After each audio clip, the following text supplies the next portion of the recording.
Olá pessoal, tudo bem? Professor Clarkson com vocês, dando sequência ao nosso Masterclass em obesidade e emagrecimento.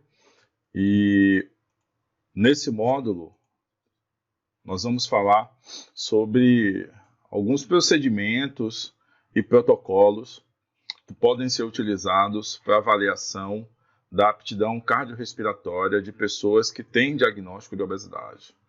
Antes de mais nada, eu gostaria de ressaltar que, em sendo a obesidade uma doença com características metabólicas, é muito importante que nós tenhamos cuidados, sobretudo nos processos que envolvem o screening para identificação de possíveis agravos à saúde que, por algum motivo, possam impossibilitar a continuidade da avaliação desse parâmetro da capacidade física em indivíduos que são obesos. E, fatalmente, a transferência de responsabilidade da determinação desse parâmetro para profissionais que têm condições de monitorar o comportamento de todo o sistema cardiovascular e respiratório desses indivíduos ao longo do teste, como, por exemplo, os médicos. Então, apesar de nós termos a habilidade para aplicar esse tipo de teste com o único objetivo de avaliar a capacidade cardiorrespiratória, mas não especificamente fazer diagnóstico do que quer que seja para além da aptidão cardiorrespiratória, eu queria chamar a atenção de vocês exatamente para esse contexto. Então, isso é muito importante. Eu vou apresentar algumas ferramentas ao longo desse módulo que vocês poderão aplicar e serão capazes, somados à anamnese, de fazer uma inferência e tomar uma decisão baseado na necessidade da aplicação desse teste no contexto desses pacientes ou não. Então, isso é muito importante. É lógico que nós sabemos que existe o chamado paradoxo da obesidade, onde nós temos aí indivíduos que o único problema que tem é o excesso de gordura corpórea, porém não tem nenhum outro marcador que nos leve a entender problemas de saúde e que, porventura, deveriam ser afastados da possibilidade de poder serem submetidos a esses protocolos de teste. Então, essa é uma observação muito importante que vocês devem, sobremaneira, levar em consideração na hora de tomar uma decisão sobre a aplicação de testes cardiorrespiratórios na população obesa ou não, tá bom? Então, eu gostaria de começar chamando essa atenção para que vocês fiquem atentos e invistam efetivamente na avaliação diagnóstica, no screening, na coleta de dados, na anamnese com o aluno de vocês, para que vocês tenham informações suficientes para saber se aquele indivíduo pode ser submetido ao teste, mesmo que um teste submáximo ou não. Então, isso é extremamente importante antes da tomada de decisão da aplicação dos diferentes protocolos de avaliação da aptidão cardiorrespiratória nesse público em específico, ok? Então, vamos começar o nosso bate-papo. Eu queria começar conceituando alguns parâmetros que eu considero importantes em termos de entendimento para cada um de vocês. E o primeiro deles se refere ao consumo máximo de oxigênio, ou VO2 máximo, e falar um pouco sobre o que representa esse consumo de oxigênio, o VO2 máximo, do ponto de vista de capacidade cardiorrespiratória. Então, originalmente, o consumo máximo de oxigênio foi proposto por dois autores, o Hill e o Lupton, em 1923, e esses dois autores eles trouxeram algumas abordagens interessantes em relação ao VO2 máximo. O primeiro deles foi levar um entendimento de que o consumo máximo de oxigênio ele apresentava um determinado limite, que depois se entendeu que o VO2 máximo realmente ele tem um platô. Então, chega um determinado momento que esse comportamento ele não se altera mais, mesmo com o incremento de intensidade de esforço, seja a velocidade na esteira ou a carga numa bicicleta, traduzida em potência, capacidade de trabalho. e que também esse VO2 máximo, ele apresentava-se de forma diferente entre indivíduos. Então, cada pessoa tinha uma característica peculiar em relação aos valores alcançados em termos de VO2 máximo. Ou seja, eles acabaram fazendo uma inferência de que aspectos genéticos estavam envolvidos na capacidade cardiorrespiratória dos diferentes indivíduos que submetiam ao experimento. E com a evolução desse entendimento do consumo de oxigênio, nessa época e durante vários anos, porque isso persistiu por vários anos, começou-se a fazer uma relação entre os níveis de capacidade cardiorrespiratória com provas de endurance. É lógico que nos dias atuais, essa relação ela não é extremamente direta, né? Não quer dizer que indivíduos com maior consumo de oxigênio, eles fatalmente terão sucesso em provas de fundo. Nós temos vários outros parâmetros que nos dias atuais são levados em considerações do ponto de vista da performance. Porém, quando a gente faz uma observação em relação aos níveis de VO2 máximo com o perfil de saúde, isso está muito bem definido, está muito claro na literatura de que há uma correlação direta entre níveis elevados de capacidade cardiorrespiratória como um fator de proteção para o aparecimento de doenças cardiometabólicas. E para nós que trabalhamos dentro do espectro clínico, fazer com que os nossos alunos consigam ter a capacidade de aumentar o seu consumo de oxigênio é algo extremamente importante do ponto de vista clínico, para que eles, de fato, possam ter benefícios em relação ao aparecimento de doenças que estão relacionadas com os aspectos cardiometabólicos. Evoluindo ainda nesse conceito, né, algumas definições foram propostas para alusão ao consumo máximo de oxigênio. Então, o próprio Hill e Lupton trouxeram um primeiro conceito, né, uma definição, onde eles descreviam que o VO2 máximo era o maior volume de oxigênio por unidade de tempo que um indivíduo consegue captar respirando atmosférico durante o exercício físico. Na minha perspectiva, esse acaba sendo um conceito bem simplório, porque ele não explora todos os sistemas que estão relacionados com o consumo máximo de oxigênio. E no meu entendimento, particularmente, eu acho que esse conceito ele precisava ser melhor explorado para que quem tivesse contato com ele pudesse perceber que o VO2 máximo, na verdade, ele está relacionado com a integração de diferentes tipos de órgãos e sistemas. Mas essa foi uma primeira proposta, né, de definição que foi apresentada aí pelo Hill e Lupton. Depois surgiu o conceito do Astram. Então, o Astram já definiu o VO2 máximo como sendo a mais alta captação de O2 que o indivíduo consegue ou pode alcançar durante um trabalho físico, respirando o ar atmosférico ao nível do mar. Então, eu também entendo que, Astram, me perdoe, mas achei esse conceito também muito simplório do ponto de vista, né, de integração dos diferentes sistemas.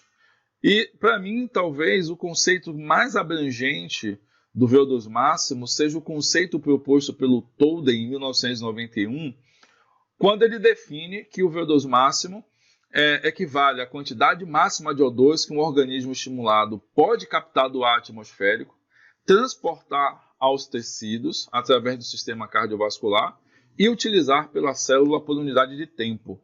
Então, eu acredito, ao ler esse conceito, que ele é de fato o conceito que melhor está relacionado com o consumo máximo de oxigênio. Então, ele é o que melhor expressa a participação dos diferentes tecidos. Aqui nós temos uma tabela de classificação que expressa, né, o VO2 máximo em diferentes populações, envolvendo também os esportes. Então, aqui a gente tem, provavelmente, o nosso aluno que tem obesidade, ele vai se encaixar nesse perfil enquanto valores normativos para a determinação do consumo máximo de oxigênio, mas ainda assim hoje nós encontramos na literatura diferentes tipos de normatização, levando em consideração inclusive os diferentes tipos de esportes que são praticados. E aqui a gente tem uma tabela que, né, expressa muito bem esses valores que foi proposto e que algumas pessoas acabam utilizando aí para normatizar os resultados em relação ao consumo máximo de oxigênio. Existe uma pergunta que é muito difundida sobre as competências do profissional de educação física para a aplicação de testes cardiorrespiratórios. E eu trouxe esse recorte da resolução do CONFEF 046/2002, de 2002, né, onde ele especifica as intervenções profissionais. E no item 4, quando ele fala de avaliação física, o CONFEF ele é muito claro ao descrever que uma das nossas competências é intervir, né, através de, para que a gente possa formular diagnósticos, planejamentos, organização, supervisão, coordenação, execução, né, a gente possa dirigir, programar, ministrar. E aqui mais embaixo, quando a gente evolui ainda nesse item, ele fala, em laboratórios ou no campo prático de intervenção, com o objetivo, eu queria chamar a atenção de vocês, com o objetivo de avaliar o condicionamento físico, os componentes funcionais e morfológicos e a execução técnica de movimentos, objetivando orientar, prevenir e reabilitar o condicionamento, o rendimento físico, técnico e artístico dos beneficiários.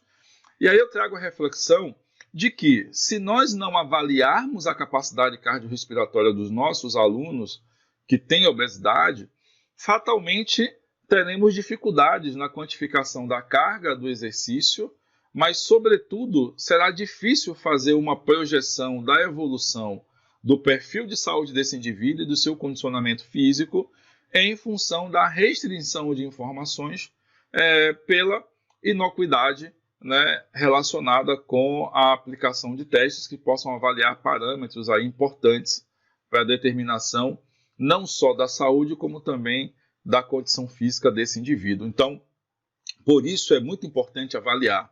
Então, se você não avalia o teu aluno, repense essa tua prática, porque fatalmente você está pecando em alguns aspectos que poderiam beneficiar o teu aluno na trajetória de evolução da condição física e da saúde dele. Então, é muito importante pensar isso. Então, nós temos diferentes métodos para a obtenção do VO2. Nós temos os famosos métodos diretos, que são aqueles métodos que estão relacionados com a análise de gases. Então, aqui eu tenho uma equação que expressa o comportamento de análise dos métodos de obtenção de VO2 por técnicas diretas ou técnicas padrão ouro, como, por exemplo, a ergospirometria, onde você tem uma equação que descreve a ventilação como um produto, né, da diferença entre a fração inspirada de O2 e a fração expirada de O2. Então, essa seria a equação que define o comportamento do consumo de oxigênio, expressa em litros por minuto para a obtenção do VO2 máximo. E os métodos indiretos estariam relacionados com uma relação linear que existe entre o VO2 e a frequência cardíaca. Nós sabemos que a frequência cardíaca ela é, sim, modulada pela atividade do sistema nervoso central e que nós temos ali um ramo simpático que inerva o nódo sinusal.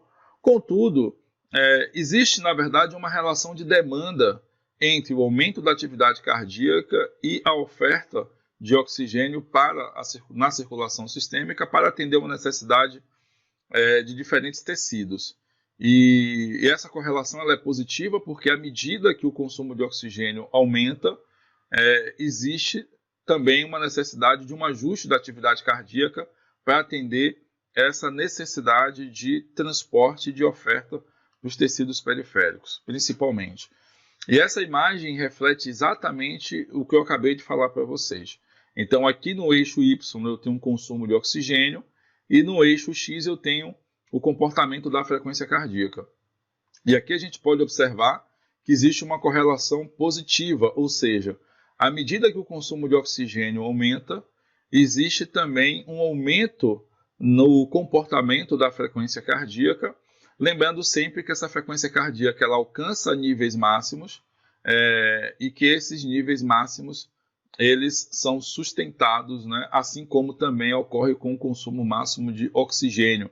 Então, no momento que nós alcançamos um platô, esse VO2 ele não aumenta mais, então ele alcança a homeostase, ele chega a um platô, que mesmo que a intensidade expressa pela velocidade ou pela carga no circoergômetro continua aumentando, esses parâmetros não se alteram mais.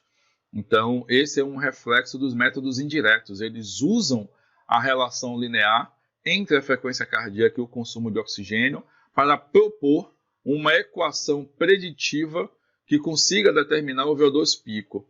E aí, eu queria chamar a atenção de vocês exatamente para essa relação que ocorre entre o aumento do consumo de oxigênio e a frequência cardíaca, e que são capazes de nos dar uma estimativa. Então, o que nós temos de possibilidade é a estimativa do VO2 máximo, porque de forma precisa, a única forma que nós temos de ter a medida do VO2 máximo é por um analisador de gases. E aí vem também a pergunta, né? O que é que a gente tem que fazer antes de aplicar um teste ou um procedimento para avaliar a aptidão cardiorrespiratória? E isso é muito importante e eu queria discutir isso com vocês a partir de agora, que são os cuidados que vocês devem ter antes de aplicar um teste cardiorrespiratório em indivíduos que têm obesidade. E o primeiro aspecto que tange a esse conteúdo está relacionado com a identificação das contraindicações absolutas, e isso é muito importante. Do ponto de vista conceitual, observem que as contraindicações absolutas, elas são condições clínicas. Então, se vocês observarem cada um desses itens que tem aqui, vocês farão uma inferência de que as contraindicações absolutas, do ponto de vista conceitual, está relacionado com condições clínicas que impedem que o indivíduo eles façam o mínimo de esforço possível, porque isso pode levar a uma descompensação do quadro clínico desses indivíduos e, inclusive, gente, levar a quadros mais graves, como, por exemplo, aumentar o risco de óbito desses indivíduos durante a realização do esforço. Então, se o indivíduo que você atender ele apresentar qualquer um desses indicadores que estão aqui listados, esse indivíduo não pode, de forma alguma, ser submetido a um teste cardiorrespiratório. Então, que isso fique muito claro para vocês, tá bom? Já as contraindicações relativas, a gente pode dizer que elas são contraindicações absolutas, contudo, são contraindicações que são compensadas, elas estão compensadas. E, nesse caso, quem vai tomar a decisão sobre a necessidade da aplicação do teste cardiorrespiratório nesses indivíduos que apresentam essas contraindicações é exclusivamente o médico. Então, essas contraindicações relativas, elas podem até ser desconsideradas caso os benefícios da aplicação do teste superem os riscos sobre a saúde desse indivíduo.